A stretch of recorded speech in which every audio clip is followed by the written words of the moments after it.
again, you know, because we can, it's okay. Right, because not all animals do that.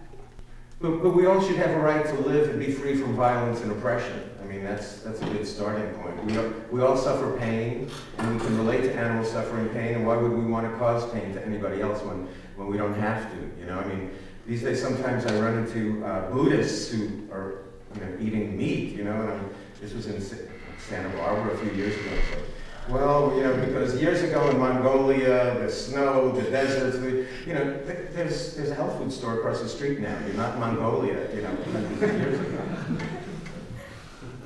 I guess if we're going to wrap it up, the one thing I would say is that, you know, Dennis and I could never have made Bold Native with the resources we had if it hadn't been for, it was a community effort. You know, Peter's in the film, John's in the film, people gave us locations, people gave us food. I mean, it was really a community effort. So I think that if we want to successfully get our messages out into the world, it's just continuing to really, you know, support each other's efforts, be specific about the messages we want to get out, and really communicate about what that is.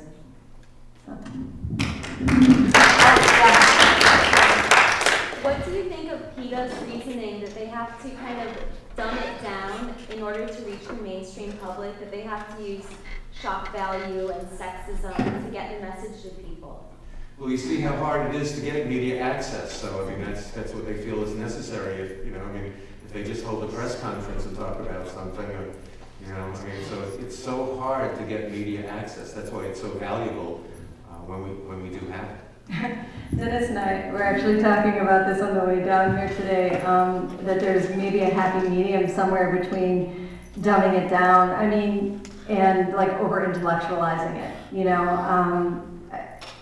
I don't want to diss my country, yes I do, but you know, sometimes I think it's okay to simplify the message a little bit if that means that it's, you know, the animals are going to suffer less and people are going to make different choices. I think it's a tactic, and if it works in some cases, then it's hard for me not to get behind that. What bothers me is when people who really don't have the animals' interests at heart get access to the media and become the spokespeople for animals. You know, Can you give examples? Not to be specific about like Wayne Pacell out of HSUS, but when he was on Oprah last year, you know, he would be, if he were speaking for me and the animals, he would have said spay and neuter and adopt from shelters, as opposed to saying buy from a responsible breeder. What's upsetting to me is that the voice of animals in the mainstream, they go to the mainly about the money society, and they're selling Happy Slaughter and Happy, you know, certified cruelty-free eggs, and Wolfgang Puck is the hero of the animal rights movement, and that's our moment on the media. Okay, you know, go eat at Wolfgang Puck's and you're helping the animals, and that's really bothersome to me. I have a question for you about that, and this is something I've been thinking about a lot. I don't need this to do it. But you know, I think with the media is so huge that we're up against, and their message is so powerful, and it's so everywhere, and they have all the resources and money in the world, that it takes a lot, and I've talked to Nicole about this too, briefly, it takes a lot of money and resources to compete. I think even to get people thinking about chickens as something other than a nugget that they can buy at McDonald's. So, you know, although I don't agree with a lot of what the HSUS is promoting, I think that there's some kind of validity to, you know, the amount of resources it takes to get to just get on the radar. And I feel like it's our responsibility then as abolitionists that maybe we're not stepping up to the plate enough to kind of ride that wave. You know what I mean? Now that people are thinking about it, what can we do to push it through? And I feel like, particularly as people in the media, we need to think about that. Mm-hmm. You know, like, okay, you're spending, like this t-shirt, right, is a direct ripoff of the POWMIA thing. And something that Dennis and I talk a lot about with Bold Native is how do we get this message out there? Well, let's reappropriate some images. Other people are spending a lot of money to get, you know, these kinds of images into the American psyche, and they mean something and they're emotional. Let's ride it. Let's make it, let's change the meaning of it. Let's push it in a different direction. And I feel like, you know, this money is going to get spent. And it's doing something, but maybe we just need to figure out a way to twist it. Do you know what I mean? Yeah. Well, I mean, imagine if HSUS put its $120 million a year toward, media infiltration for veganism. But, oh, and by the way, a lot of people get upset with me for knocking HSUS. I just recommend you go to my website, which is goveganradio.com, 3 words. The September 5th broadcast, where I play an interview with Wayne Pacelli of HSUS, who says that HSUS is not an animal rights organization. It's for animal welfare as defined by the livestock industry.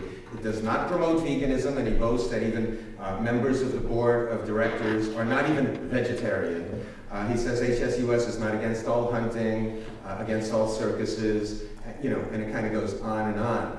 And I just resent that all this money goes deceptively there, mainly for the name of the organization. I think people think they're helping puppies and kittens and all. When we need that money, I mean, if I had that money, we could have a radio show on in every city, maybe, every day. I mean, that's the approach. And I'm just wondering, where's the creativity? I have the show, so what do we do? I mean, it's shown that stations won't throw it off the air when it's on the air. I mean, these are all, commercial conservative stations. So I don't know. I don't know of another program out there. I'd say go help whoever's doing that. But this is our show. This is the animal show. Can we get it on in many cities? Yeah, we can. If we try to raise money for it, we have to decide that this is it. That this is what we want to devote time to. Sometimes it seems like a little drudgery to make phone call after phone call to raise money for advertising or donations. But the thing is, we have to get media access, in the mainstream media, where we pop up and we are equal to the show on before and the show on after, and it brings us credibility. Because when people hear this message, they change. They do. They just never hear this message. They think that eating flesh, eating cadavers is normal. It's the most bizarre concept ever, but they're sold it with the billions of dollars from Ronald McDonald, and getting at children at an early age. I mean, it's evil what they're doing. And so we're just trying to bring some good to the world, and we have access to the media, at least through this show, and then the events that can come of it, So this isn't really, it has nothing to do with, well, it's all about me, that's true. But, I mean, that's the important thing. Like, we do have some access. How do we capitalize on it before, I burn out this week or something, Ask a question picking up on what you said, Casey, about appropriating images, and I think this gets kind of at what Charlotte was trying to say.